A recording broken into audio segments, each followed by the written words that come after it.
Hello student, this is math man.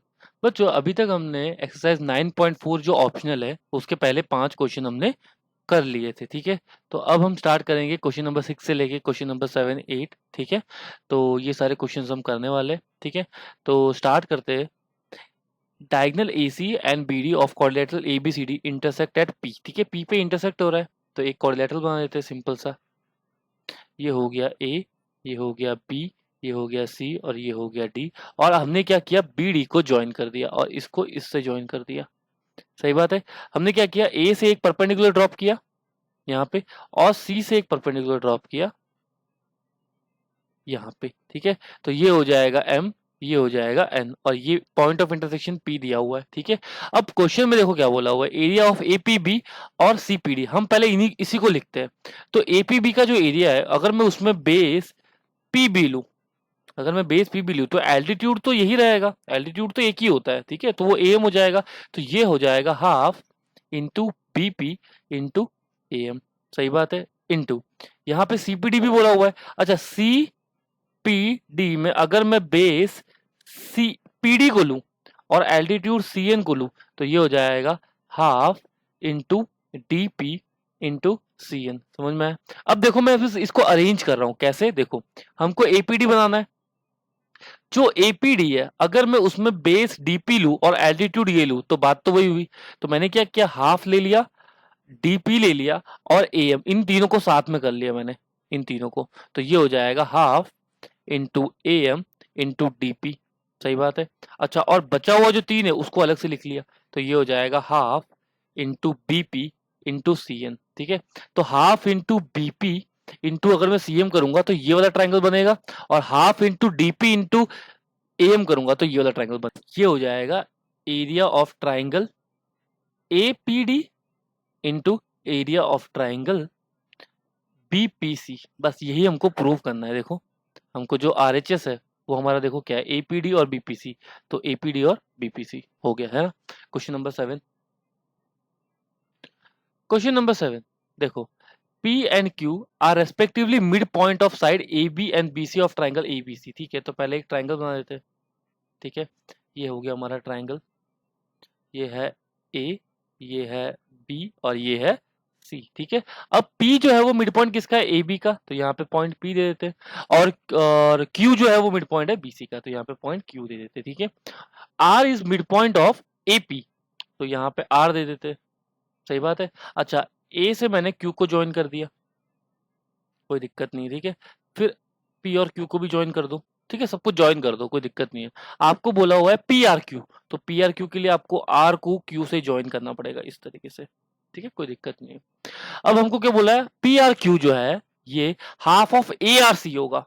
अच्छा, तो पहले तो इसको भी ज्वाइन करना पड़ेगा।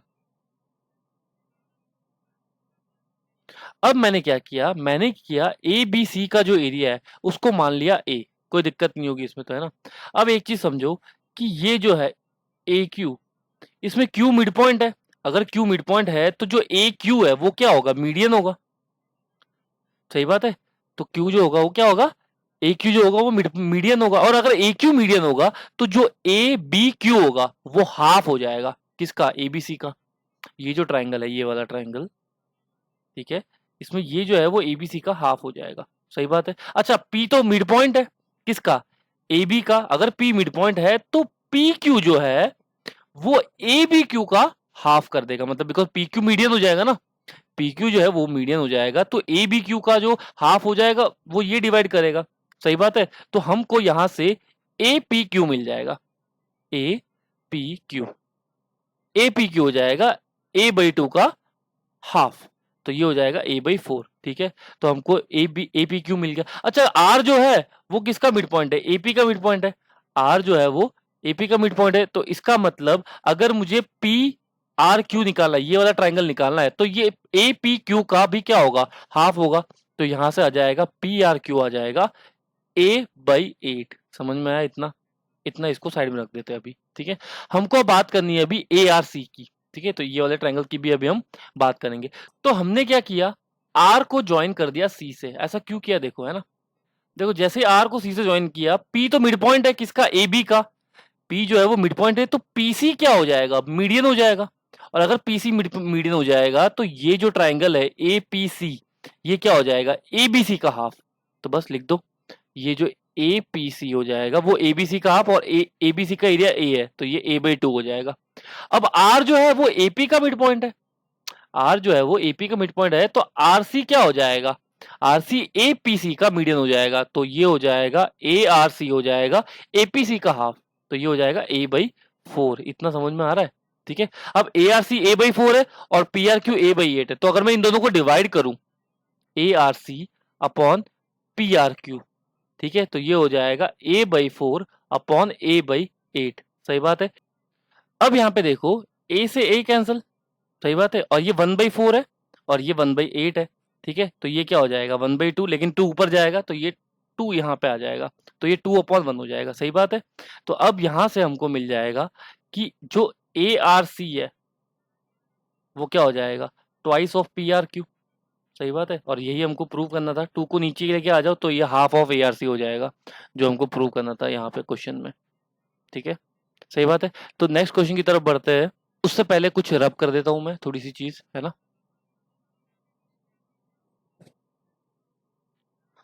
क्वेश्चन नंबर 2 में बोला हुआ है कि जो आर क्यू सी है वो 3/8 ऑफ एबीसी है, ठीक है।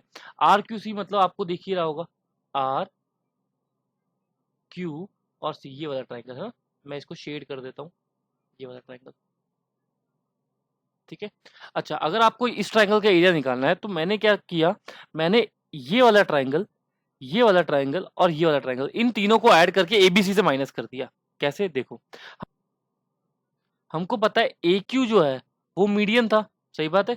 तो ये वाला एरिया जो है ए बी क्यू, ये जो ट्राइंगल है उसका एरिया क्या हो जाएगा a/2, और पी क्यू मीडियन है तो ये वाला ट्राइंगल का एरिया क्या हो जाएगा पी बी क्यू का, पी बी क्यू एरिया हो जाएगा a/4, ठीक है, बिकॉज पूरे ट्राइंगल का एरिया ए था, ठीक है। ए क्यू के वजह से ये ट्राइंगल का एरिया आ जाएगा a/2, और पी क्यू मीडियन है इसलिए ये पी बी क्यू हो जाएगा a/4। समझ में आ रहा है। अच्छा, तो अगर ये a/4 हो जाएगा तो ए पी क्यू जो कि हमने ऑलरेडी निकाला हुआ है ना, ए पी क्यू, ये भी a/4 होगा, और इसमें आर जो है वो मिड पॉइंट है एपी का, आर जो है वो मिड पॉइंट है। इसका मतलब ये जो ट्राइंगल है आर पी क्यू ये हो जाएगा a/8। क्यों, बिकॉज a/4 का हाफ होगा ना ये, ठीक है। तो ये हो जाएगा पी आर क्यू हो जाएगा a/8। समझ में आया। अच्छा चीज देखो, पीसी जो है वो भी मिड पॉइंट था, पी जो था वो मिड पॉइंट था, इसलिए पीसी क्या हो गया, मीडियन हो गया। अच्छा, पीसी अगर मीडियन है तो एपीसी का एरिया क्या बनता है बेटा, एपीसी का एरिया बनता है a/2, और ए आर सी का एरिया क्या बनता है, ए आर सी का एरिया देखो a/4 कैसे बनाता है, इसको डिवाइड बाई 2 करके, ठीक है। तो हमने ए आर सी का एरिया भी लिख दिया a/4।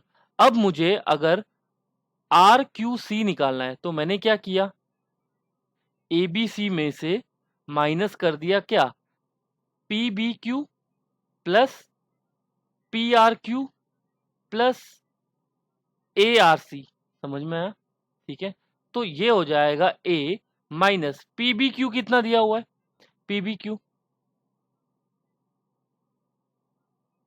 ये रहा पी बी क्यू दिया हुआ है a/4, तो a/4 लिख दो, करेक्ट।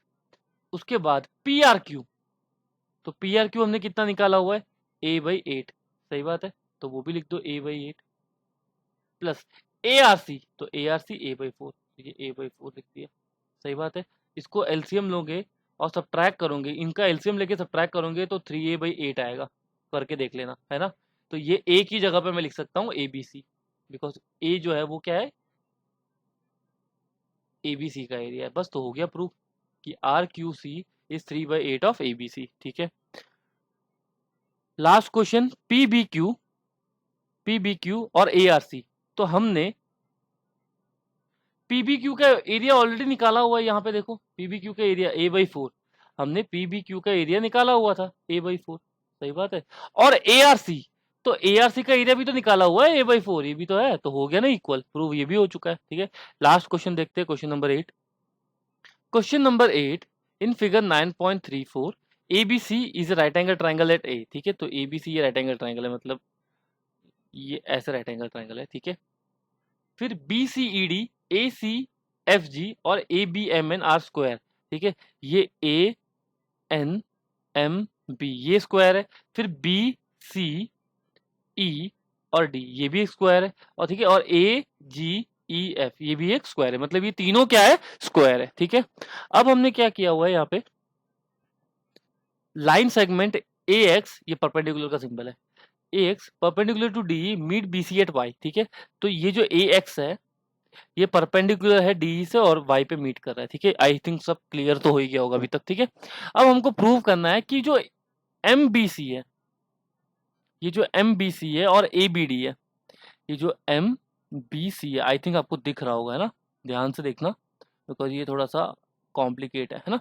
ये MBC जो है ये वाला ट्राइंगल है ना, ये डॉट डॉट डॉट वाला भी, चलो इसके ऊपर कर देता हूँ, ठीक है, ये वाला ट्राइंगल, और ABD तो ये हो जाएगा A, ये हो जाएगा BD, ठीक है, और ये कुछ ऐसे,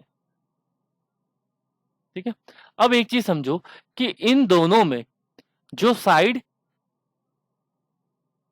MB है, ये साइड MB और इसमें AB वो इक्वल है, देखो MB और AB इक्वल है, क्यों, बिकॉज वो एक ही स्क्वायर के दो साइड है, एक ही स्क्वायर के दो साइड, और स्क्वायर के सारे साइड्स इक्वल होते हैं, तो AB और MB आपस में इक्वल होगा, समझ में आ रहा है इतना। दूसरी चीज, आप BC और BD को देखो, ठीक है, तो यहाँ पे BC आ रहा है और यहाँ पे BD आ रहा है, और वो भी स्क्वायर के एक ही साइड है, तो वो भी इक्वल होगा कि BC और BD वो भी इक्वल हो जाएगा, समझ में आ रहा है। अब यहाँ पे ध्यान देना कि देखो जो MBC है, ध्यान से देखना, इसमें ये एंगल तो 90 होगा बिकॉज ये स्क्वायर का एंगल है, और जो ABD है इसमें ये एंगल 90 होगा, समझ में आ रहा है। लेकिन इसको मैं अलग से बना देता हूँ ताकि और अच्छे से समझ में आ जाए। ये कुछ इस तरीके से जा रहा है, ठीक है, ये ऐसे जा रहा है, ठीक है, और एक ऐसे जा रहा है, कुछ ऐसे, ठीक है। तो ये 90 दिया हुआ है और ये 90 दिया हुआ है, आई थिंक अब क्लियर होगा, ठीक है। और ये जो है वो कॉमन एंगल है, तो मैंने क्या किया, ये कॉमन एंगल इसमें ऐड कर दिया, तो ये पूरा एंगल, ये वाला जो एंगल है, ये वाला एंगल, ठीक है, और ये जो कॉमन एंगल था वो इसमें भी ऐड कर दिया, तो ये वाला एंगल, ठीक है। सिंपल सी चीज है, अगर कॉमन एंगल x है तो 90 इक्वल टू 90 तो था ही, मैंने प्लस x किया है बस। तो इसका मतलब ये वाला एंगल और ये वाला एंगल आपस में इक्वल हो गए, ठीक है। यहाँ पे भी बना देता हूँ ये वाला एंगल, ठीक है। तो ये वाला जो एंगल है वो क्या है, MBC is equals to angle ABD, ठीक है, ये भी इक्वल हो गया। तो बस साइड एंगल साइड से मैं कह सकता हूँ कि ये ट्राइंगल क्या होगा, कॉन्ग्रुएंट होगा, सिंपल है ना। क्वेश्चन नंबर 1 समझ में आ गया होगा। क्वेश्चन नंबर 2 को एक्सप्लेन करने के लिए पहले रब कर देता हूँ, ठीक है। ओके, तो हमने MBC और ABD को कॉन्ग्रुएंट प्रूव कर दिया बच्चों। कॉन्ग्रुएंट मतलब एरिया भी इक्वल होता है, ठीक है। तो area of MB equal to area of ABD, ठीक है, कॉन्ग्रुएंट होता है तो एग्जैक्टली ओवरलैप करता है, इसलिए उनका एरिया भी आपस में इक्वल होगा, सही बात है। अब हमको यहाँ पे देखो क्या पूछा हुआ है, BYXD is twice of MBC, ठीक है। लेकिन हमको पता है MBC जो है वो ABD के बराबर है, ये भी ध्यान रखना, ठीक है। अब यहाँ पे देखो BYXD, यहाँ पे अगर मैं बेस BY को लूं तो जो ABD है ये एक ट्राइंगल है, देखो यहाँ पे ऐसे फिगर बन रहा होगा, ये इस तरीके से ये है BYXD और ये ऐसे जा रहा है, ठीक है। तो ये A है, ये B है और ये D है, इस तरीके से, और ये Y है और ये X है। तो जो ABD है बेसिकली ये जो है ABD हाफ ऑफ BYXD होगा, बिकॉज ट्राइंगल है और ये पैरेललोग्राम है, ये BYXD एक पैरेललोग्राम है, तो ये जो 2 है वो यहाँ आ जाएगा, तो ट्वाइस ऑफ ABD हो जाएगा, सही बात है, इसमें तो कोई दिक्कत नहीं होगी। तो ये हो जाएगा BYXD, लेकिन ABD जो है वो किसके बराबर है, वो MBC के बराबर है बस। तो ये हो जाएगा twice of area of MBC, that is equal to BYXD, समझ में आया, ये प्रूव हो गया। तो सेकंड वाला पार्ट भी प्रूव हो गया। थर्ड वाले पार्ट में क्या बोला हुआ है कि area of BYXD is equal to area of ABMN, देखो यहाँ पे ABMN, यहाँ पे जो MB है अगर मैं उसको कॉमन बेस लूं तो ये लाइन और ये लाइन तो पैरेलल होगा बिकॉज ये स्क्वायर है, और ये जो लेंथ है वो कहां तक जा रहा है, यहां तक जा रहा है, जिसमें MBC जो है वो इस स्क्वायर का हाफ हो जाएगा बिकॉज स्क्वायर एक पैरेललोग्राम होता है, ठीक है। तो जो MBC होगा वो क्या हो जाएगा, हाफ ऑफ ABMN हो जाएगा, ठीक है, तो ये 2 यहाँ चले जाएगा, तो ये हो जाएगा twice of M B C is equal to A B M N. लेकिन जो twice of M B C है वो हमने अभी अभी प्रूव किया है, वो किसके बराबर है, बी वाई एक्स डी के। समझ में आ रहा है, यहाँ पे अभी भी तो प्रूव किया है, तो बस तो ये M B A B M N जो होगा ये हो जाएगा बी वाई एक्स डी के बराबर। तो ये थर्ड पार्ट भी हमारा प्रूव हो गया। ठीक है, रब कर देता हूं ताकि और अच्छे समझ में आए। तो हमने पहले 3 क्वेश्चन जो है वो सॉल्व कर लिया। अब बोला है एफ सी बी और ए सी ई, तो एफ सी बी और ए सी ई ये सेम क्वेश्चन है बच्चों। यहाँ पे ये 90 है, यहाँ पे ये 90 है। ठीक है, अगर मैं बी पी सी की बात करूं, ठीक है, यहाँ पे बी सी है और यहाँ पे सी ई है। देखो बी सी इक्वल टू क्या है, सी ई है, वो तो दिया ही हुआ है। ठीक है, और यहाँ पे एक और चीज है एफ सी, वो इक्वल टू क्या, ए सी होगा। क्यों, देखो यहाँ पे है ना, ये जो एफ सी है वो इस स्क्वायर का है और ए सी भी सेम स्क्वायर का है, लेकिन ट्राइंगल अलग है। ये देखो है ना, सेम जो लॉजिक लगा था वही, ट्राइंगल अलग है लेकिन स्क्वायर के दोनों साइड है, इसलिए ये और ये इक्वल हो जाएगा और ये इससे बराबर हो जाएगा। और यहाँ पे भी 90 है, यहाँ पे भी 90 और ये कॉमन एंगल है, तो again common angle plus 90, common angle plus 90, तो ये वाला एंगल पूरा ए सी ई और ये बी सी एफ वो इक्वल हो जाएगा। तो ये हो जाएगा angle A C E equal to हो जाएगा एंगल बी सी एफ। बस तो ये हो जाएगा ऐसे ऐसे। अगेन क्या हो जाएगा, ये वाला ट्राइंगल क्या हो जाएगा, कॉन्ग्रुएंट, तो इनका एरिया भी क्या हो जाएगा, इक्वल। तो again C Y X E twice of F C E prove करना है। देखो सी वाई एक्स ई ये वाला ट्राइंगल, यहां पे अगर मैं बेस सी ई को लूं, अगर मैं बेस सी ई को लूं, तो जो एरिया ऑफ ए सी ई है, ध्यान से देखो फिगर, जो एरिया ऑफ ए सी, इसको मैं अलग से ही बना देता हूं। चलो ऐसे करके, ये ऐसे जा रहा है, ये ऐसे है और ये कुछ ऐसे बन रहा है। ठीक है, तो यहाँ पे ए है, यहाँ पे सी है, यहाँ पे ई है, ये कॉमन बेस हो गया तुम्हारा। ठीक है, और ये ट्राइंगल है और ये एक तुम्हारा पैरेललोग्राम है। सही बात है, तो ए सी ई का एरिया जो हो जाएगा वो क्या हो जाएगा, half C E X Y. ठीक है, तो अब ये 2 वहां पे चले जाएगा, तो ये हो जाएगा twice of area of A C E is equals to C E X Y. Correct है। अब देखो यहाँ पे जो ए सी ई है उसको तो हमने कॉन्ग्रुएंट प्रूव किया था ना, किससे, एफ सी बी से। तो यहाँ पे क्या आ जाएगा, एफ सी बी आ जाएगा, तो twice of area of F C B is equals to C E X Y. I hope समझ में आ गया होगा। ठीक है, तो क्वेश्चन नंबर 5 भी प्रूव हो गया। क्वेश्चन नंबर 6 देखो, हमको पता है कि जो सी वाई बी एक्स है हमको उससे प्रूव करना है ए सी एफ जी से। देखो यहाँ पे ए सी एफ जी, अब हमको पता है कि ये जो बी सी है वो कॉमन बेस हो गया, तो और यहां से एक ट्राइंगल बन रहा है। ठीक है, तो ये जो बी सी एफ जो है वो हाफ ऑफ क्या हो जाएगा, ए जी एफ सी हो जाएगा। सही बात है, ये 2 इधर जाएगा तो ये हो जाएगा twice of B C F that is equals to A G F C. अब यहां पे देखो twice of F C B हमने किसके बराबर प्रूव किया है, सी ई एक्स वाई के। ठीक है, और यहाँ पे क्या है, twice of B C F किसके बराबर है, ए जी एफ सी के। तो बस यही प्रूव करना था, C Y X C equals to A C F G, because ये भी ट्वाइस वही है, ये भी ट्वाइस एफ सी बी है। समझ में आया। अब लास्ट क्वेश्चन है, question number 7 last, B C E D. देखो बी सी ई और डी ये जो है हमको प्रूव करना है area of A B M N और ए सी एफ जी, इनका सम है। पहले तो एक चीज समझो, जो बी सी ई डी है ये 2 पैरेललोग्राम से बन रहा है, एक बी वाई एक्स डी और एक है सी वाई एक्स ई। ठीक है, तो ये जो बी वाई है ना, ये जो बी वाई डी एक्स है वो तो ऑलरेडी बराबर किससे है, ए बी एम एन से बराबर है। इसका एरिया और इसका एरिया वो इसके बराबर है। समझ में। सिमिलरली अगर मैं देखूं सी वाई एक्स ई, तो सी वाई एक्स ई का भी तो एरिया बराबर है, ए सी एफ जी के बराबर है। देखो क्वेश्चन नंबर 6 में ही है, अभी अभी प्रूव किया है। तो ये हो जाएगा सी वाई एक्स ई जो है वो बराबर हो जाएगा ए सी एफ जी। सही बात है। अब अगर मैं इन दोनों को ऐड कर दूं, बी वाई डी एक्स और सी वाई एक्स सी, तो ये ऑटोमेटिकली बन जाएगा बी सी डी ई। सही बात है, ये इसका एरिया आ जाएगा और ये एज इट इज आ जाएगा area of A B M N plus area of ACFG। ठीक है, तो ये हो गया क्वेश्चन नंबर 7 भी सॉल्व। तो आई होप बच्चों आपको समझ में आया होगा। वीडियो को पॉज करके नोट डाउन करते रहना पैरेलली, अगर एक बार में देखोगे तो भूल जाओगे। ठीक है, पसंद आया तो सब्सक्राइब करना। Thank you.